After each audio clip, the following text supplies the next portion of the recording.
Nangako si Pangulong Bongbong Marcos na susuportahan ng pondo ng national government kahit mga lokal na proyekto.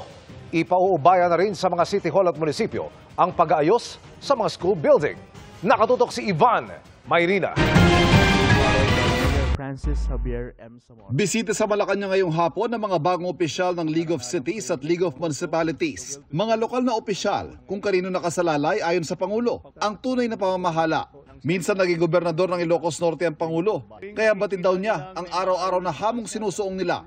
Ang hamon din ng Pangulo sa kanila, manguna sa paglaban sa katiwalian. We must take responsibility to eradicate this abhorrent culture of corruption that has poisoned the public trust and has robbed us of a better future. Let us continue to do the work that changes millions of lives. Be testaments that public service can still be honest and hopeful. Nangako naman ang suporta sa pondo mula sa national government at Pangulo, maging sa mga proyektong lokal, at ipinauubaya rin sa kanila ang pagkumpuni at rehabilitasyon ng mga school building. Isa sa mga naisabalik ng Pangulo, ang acceptance requirement ng mga LGU. Ibig sabihin, kailangan pasado sa lokal na pamahalaan ang isang proyekto para masabing kumpleto na ito bago mabayaran ng kontraktor. Kasabay ng pagbibigay ng tiwalang ito, ang pabirong babala. Malakas ang loko kasi pag local government.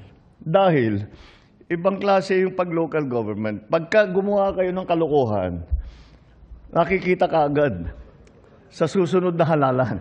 Sabi ko, hindi nila pwedeng pagtaguan yan.